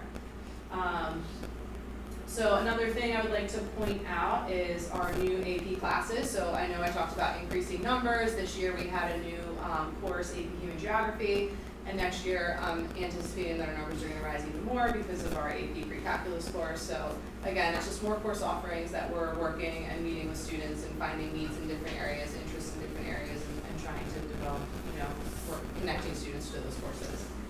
Another new thing that we've done this year is the implementation of RAMS time programming. So this has been a really great opportunity for teachers and for counselors to have that time in the morning. So if you're not familiar, RAMS time at the high school is a block of time in the beginning of the day that students are possibly here from 7:15 to about 7:40 that they can use that time to meet with teachers. So it can be an intervention, they can use that time to meet with their counselor. I meet with many students during that time. We constantly are making appointments for college and career development or just academic advising, or if they just want to pop in and chat. And Mrs. Plow will kind of talk about some other things that we've used during RAMS time, but it has been a really valuable time during the school day that we've been able to connect with students. That's not during their instructional time. Lastly, I just want to point out the tech school and the academic program. So a lot of students are coming into the high school already involved in the technical school, but we also meet with students throughout the school year and throughout their 4 years at the high school, and they're constantly applying and joining new programs. So for example, next year, I will have seniors, so I have juniors this year and there'll be seniors next year, and so I have probably about 10 students who are going to the tech school for the first time for their senior year, which is not typical, but maybe they just realize that that's something that they're interested in, and through conversation they want to get some hands-on skills before they graduate from high school. So we take advantage of that opportunity, and we try to get them into programs that they're interested in. Okay, all right, so I'm going to talk a little bit about the college and career development at the high school. So up here you can see this is a picture of the College and Career Center that is located on the 3rd floor of the high school. So out of this space, we host, we had this year about 113 scheduled college visits. So we actually have college reps that come in. Students have an opportunity to sign up through Naviance. We make announcements through the Ramble. We have a guidance newsletter that promotes these visits, but this is an opportunity for students to sign up. They come in, they meet with reps from different colleges, not necessarily only in Pennsylvania, but throughout the country that come in, and they'll meet with students. They can learn about the school, different majors, different programs, and a lot of times this is the rep in our area that might be reading the students' applications. So when you're applying to the school, they'd be the ones reviewing your information. So this is a really valuable opportunity for students. So we really encourage, especially meeting with our students, having those conversations during course selection, learning about what their future plans are, encourage them to sign up for these different visits. Mr. Dyer is located in our College and Career Center, so we work very closely with Mr. Dyer, and students can pop in. We meet with students and Mr. Dyer in the space. He is promoting all different types of activities and events and experiences for students to have. So this space is a really important space for us as counselors that we are visiting often. And as Mrs. Pennybacker mentioned, the introduction of Rams time this year. So we decided obviously this is the first year, but out of the College and Career Center, we hosted what's called counselor roundtables this year. So weekly, since the beginning of the school year, it was open to all students, so we would post an announcement on their Canvas class on page, and we did different types of college and career programming. So for example, in the fall, for many weeks, we held SAT and ACT planning, preparation, registration, talk through kids a little bit what those tests look like. Then we focus on the college search. So we use, at the high school, we talked about smart futures. Our 9th and 10th graders are using smart futures, and then our upperclassmen are using Naviance. And Naviance is another career assessment tool. And we use Naviance. They have a really nice college search for students to go and look specifically at colleges based on their criteria specific to them. And it generates a really nice list based on their specific maybe GPA, their major, where they want to go to school. So we took multiple weeks and offered that to students. And then we transitioned into course selection. Students can come in and talk to us about different course selection. And we also talked about just like college planning and what colleges looks like really. So that's just one program that's been really awesome that we've been able to offer through the Rams time. In addition to the college visits that we offer, or we put together, we also offer a college fair in the fall during the school day, but in the evenings we host 2 different evening events that are open for students and families to come to. The financial aid night, which is our PA rep from FAFSA comes in and speaks to students and families and provides an awesome presentation. And then a college admissions and selection night. So that is when we have a panel of different reps from colleges. So Bucks County Community College, we do usually a private school. So for example, Lafayette has come in the past. Kutztown, so we do a public school. Kutztown was here this past year. And then we really try to have like 10 state branch. So we have Lehigh this year. And it's an opportunity for students and families to come and really ask their questions. So the reps will speak, but then really we open it up to questions and give parents and students an opportunity to ask any questions that they have, because that is a really, really big step, the college planning and life after high school. So it's a really great night. And then one more thing just to mention is the Career Ready initiative that we've talked briefly about. So at the high school, we do what's called career days, career artifact days. I think if you've seen some of the communication that has gone out. So this is 4 different days, and the counselors put everything together to plan for these days. But this is an opportunity for all of our students, 9th through 11th grade, to come in, and we use that Rams time, and they go to the Rams time teacher, and they will complete different types of activities. We call it like artifacts towards their career portfolio, but it's that career planning piece. But the Rams time again has given us an opportunity to get our students together without having to pull them from instructional time. And it's been really valuable, and being able to have these like meaningful activities for students to do. And then those career portfolios really help our conversations with our students, because we can look at what they've completed, how they've completed things, maybe some of the results they got if they completed a different assessment in Smart Futures, and that helps guide our conversations with our students. All right, and this is Kibo. So he is the most popular, I would say, employee, staff member, and Mrs. Penbacker's dog, actually, certified therapy dog. And he has been a wonderful addition for the social emotional development of our students. He is not just housed in our house office, he is out there in the community, and students come and plan times to spend time with him. So he's been a great addition.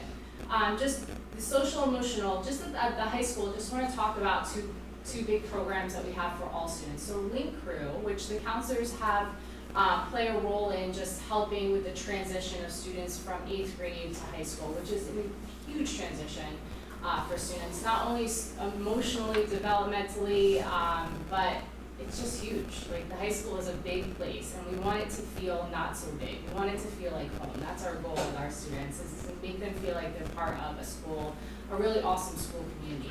And Link Crew does that. Our 9th graders come in, but our 11th and 12th graders are really the ones guiding that, and it really has brought a positive school culture.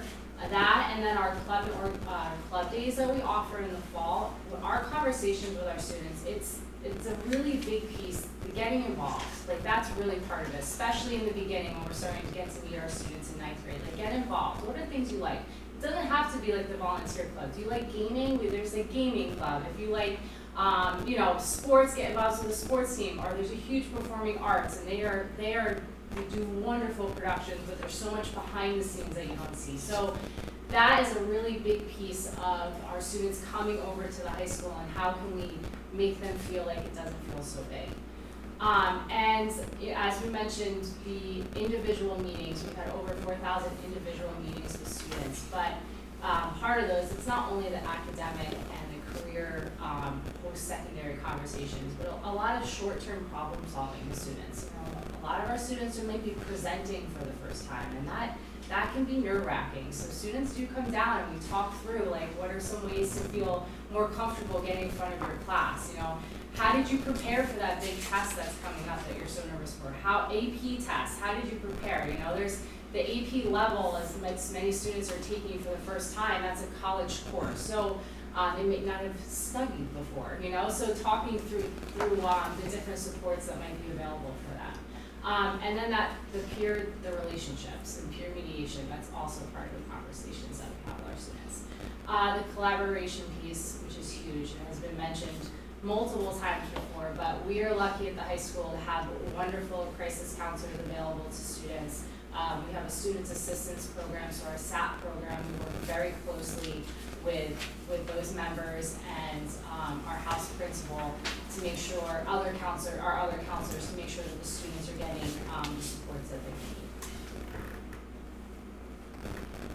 And then I've mentioned before, but the high school is a big place, and we want it to feel not so big for our students and make them feel like they have, they feel home here. So in addition to the individual meetings that we have with our students, we're always welcoming parent involvement.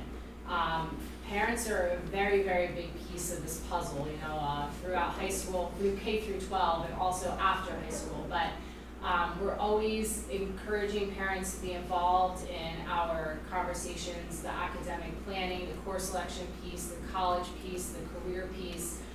Any events that we have, we're always, we use Canvas a lot to market to students. Our students at the high school, a lot of our communication and setting up appointments happens through email or through Canvas. A lot of students sometimes even feel more comfortable reaching out that way. But we always encourage students to pop in. We have an open door policy in every one of our house offices. They're welcomed by Kibo sometimes 2 days a week, but also there's always a secretary that's there to invite students in. We encourage students to pop in, even if it's just to say hi. So the open door policy is a big piece, but we also communicate through email and set up those individual meetings with students.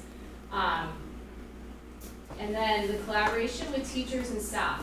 Although we'd love to see our students every single day, that's just not realistic with all of the students in all of their classes. So the teachers are a big part, and the staff members are a big part of letting us know, like, what a student, if they might seem to need some extra help, if they haven't seen them in class and notice they've been absent for a couple days. So they'll reach out to us, and that's a really big piece of us then having those conversations with students and seeing where they might need some additional support. And then just lastly, our involvement outside of our office. We want to be seen, so we're spread out throughout the whole school, and we are in these house offices, but we get out, we want to be it's really nice to see students in their environment, to see them out in school being part of the play. We we attend the plays, we've gotten to the art shows, we're part of April Showers that just happened and volunteer there. One of our counselors is a coach, so going to the sporting events, so things like that, it's just important to, it's really nice to see our students like outside of our office and doing what they really love and what they're passionate about. All right. Wrap it all up, right? Is that you? Wrap it up. Okay. So this last slide is called the typical, untypical day for school counselors. And the truth is, there is no typical day.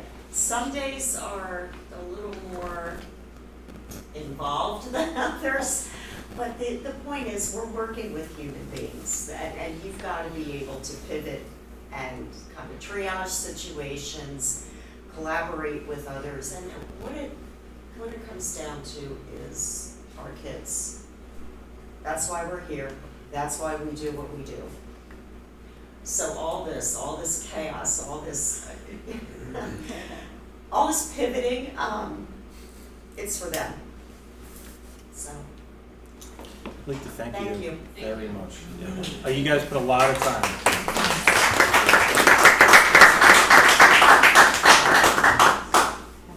Are there questions for any of the counselors?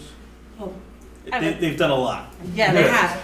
And I'm very impressed because I know this doesn't cover everything you do. No. You know, so as a parent in the district, I've relied heavily on our counselors at times in my child's life. And I think something that Ms. Kunicorn talked about with the just kind of rise in mental health needs for our students and trauma that they're experiencing, there can be a misconception that it's, just your kids feeling sad or anxiety, just feeling anxious.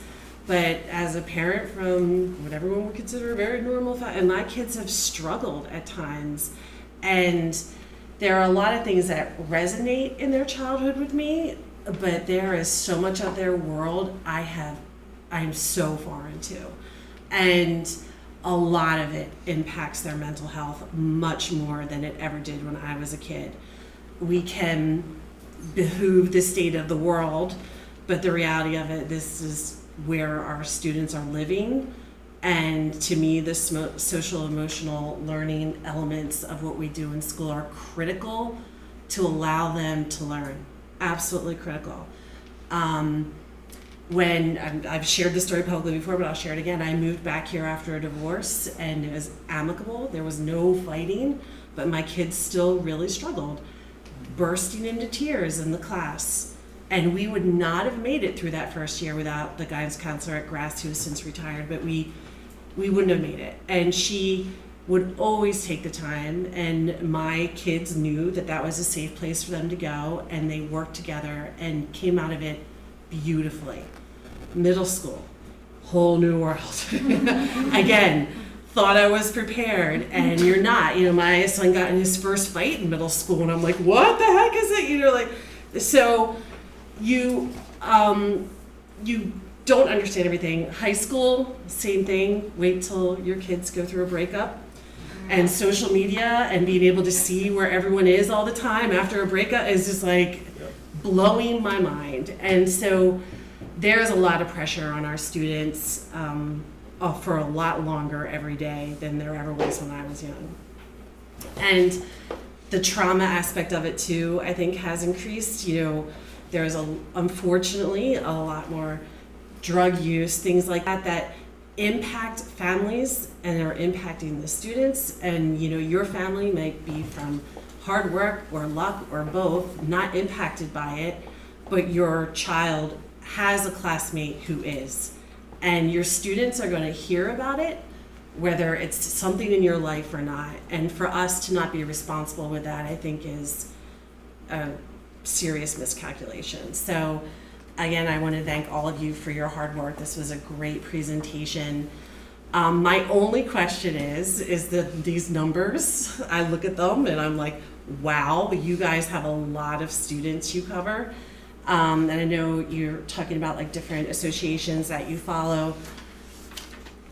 is there a like recommended student to counselor ratio, and are we in it? They do recommend, I believe it's like 250, but it changes across grade Yeah. level. Okay. There are different needs at different levels. Yeah, definitely. Obviously, in Pennsylvania, I know the average is 331 right Per now. counselor? That's what the actual, in Pennsylvania, that's what the average is. Yeah. So, and ours are different. It's a little smaller at the middle school, but it's bigger at the elementary school. It's close to 250 at the high school. Okay.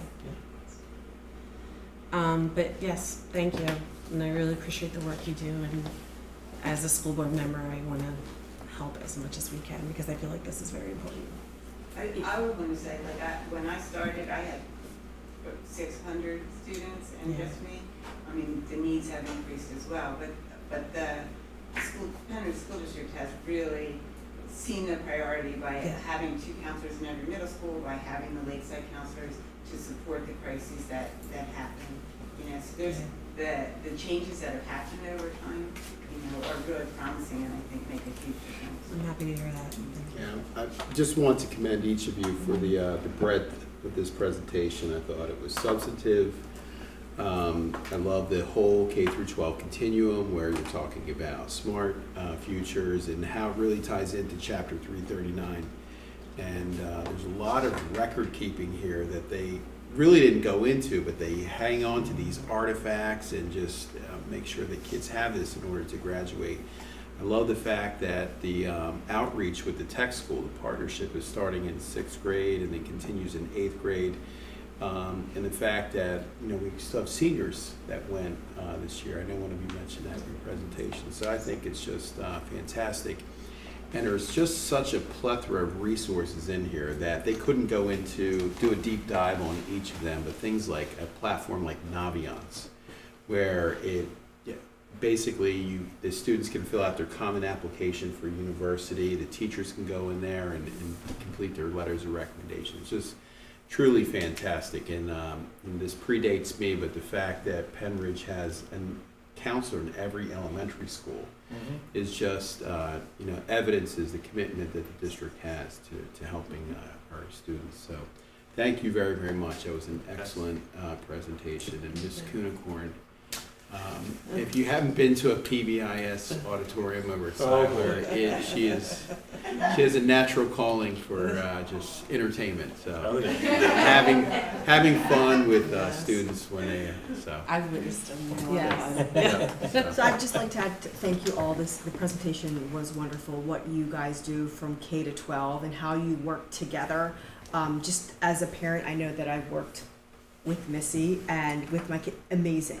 Just knowing that communication, knowing that my children have her as a resource, and just knowing that I've been able to reach out to her and she reaches back and she's able to help the needs that my children have had through the school, and just the communication. I heard that through elementary, middle school, and high school, the communication with the parents. Not just with the students, but always involving the parents, I think is wonderful. You guys have a lot on your plate. PSSAs that I was impressed with the tech school that seniors are going, because I have a freshman and I'm trying to get him to go, so it's great to they have it until the senior. Give some time. Yeah, so I really appreciate everything that you guys do, not just as a school board member, but also as a parent here with children in the district. So thank you very much also to Dr. Palmer and to Mr. Johnson for putting this together and having you guys all come out. It's something to be able to read it, but then to see, and hopefully the community members are seeing, because sometimes we're like, what does a guidance counselor do? Not sure. How do I contact them? Can I contact them? And this is all laid out here for all the community members and parents to see and hear. We really appreciate it, so thank you. Thank you.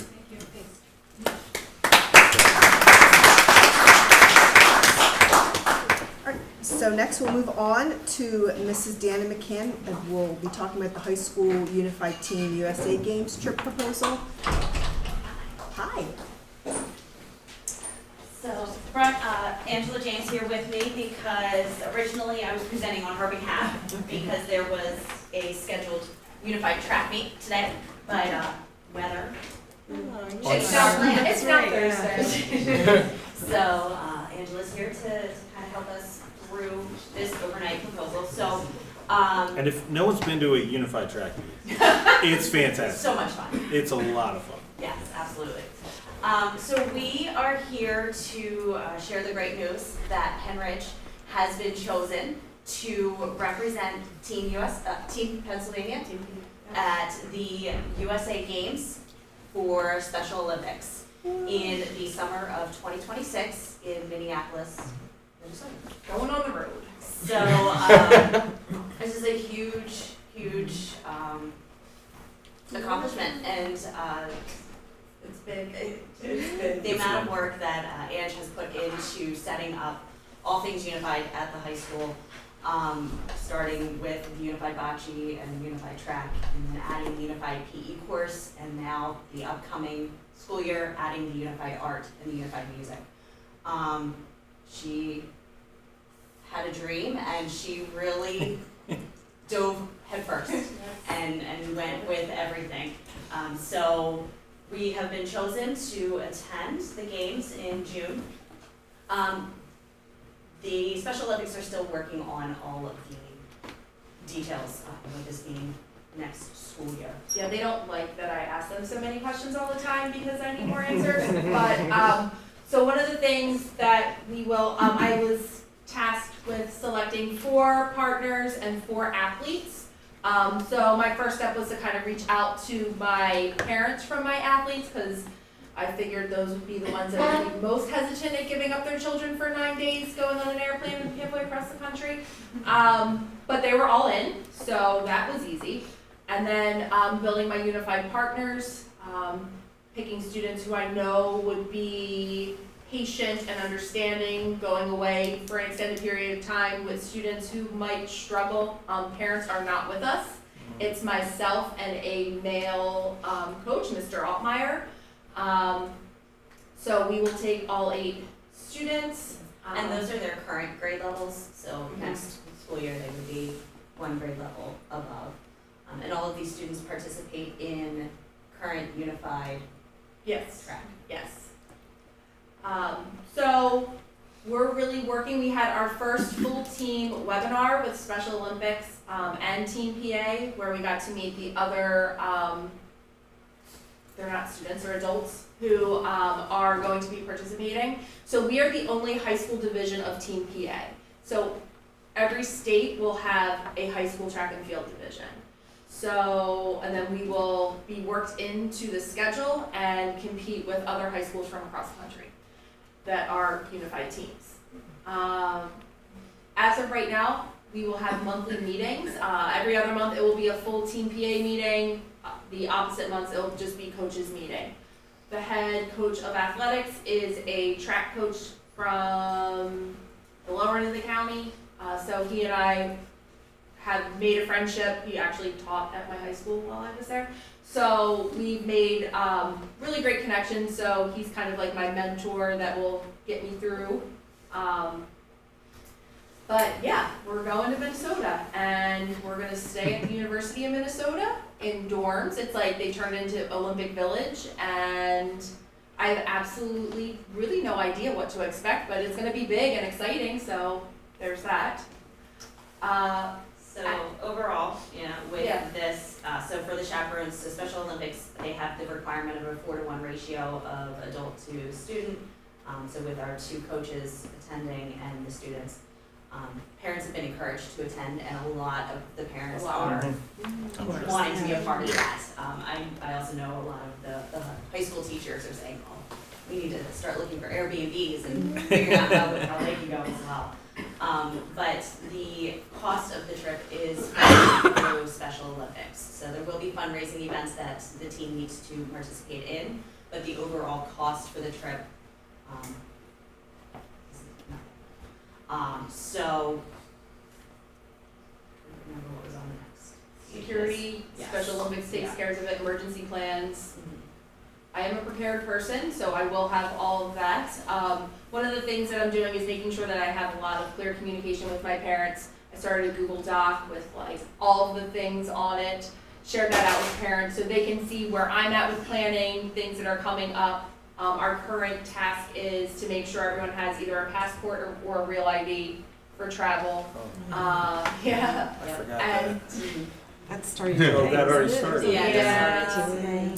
Oh, it's today? I think so, Yeah. yeah. Oh, so, But so we yeah, have Sherry that. has the So document we have started. that You're It's welcome. to use. Yes.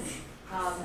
and then, But the main reason for bringing this to the board now, rather than waiting till the school year next year, is the number of events and meetings and practices that need to start occurring now. As Angie's already mentioned, they've already had to participate in one webinar session. There are scheduled trainings or practices throughout the course of the summer, and just ongoing preparation. So we just wanted to bring this to everybody's attention to celebrate the amazing accomplishment, yes, I'm Yeah. wrong nice words, but just it's so impressive. I'm just, I love yeah, this. it's Yeah, it's absolutely wonderful. going to the Olympics. I I'm know. trying to get somebody to be a torch bearer, like to carry the torch, Yeah. because that was like really what I wanted to do my entire life, is also to carry a torch. Projecting. And then when we had one of our events, our Special Olympics liaison was like, I know you want to carry a torch. I was like, I sure do. So they like gave us a handheld one and we ran through the school building and videoed it and it was really awesome.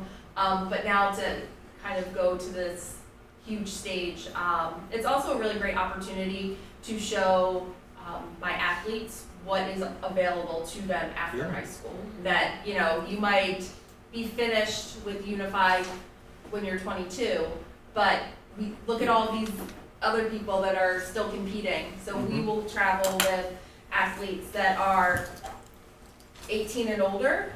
18 is like the cutoff for students for this to be on the Unified PA team.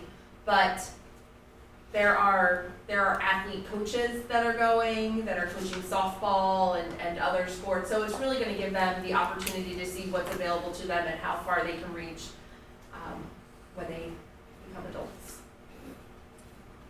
Excellent. Wonderful, thank you. Sure. Any questions? No. Wonderful. Excellent. Thank you very much. Thank you so much. Yes. Okay, so our students, the next Student Services Committee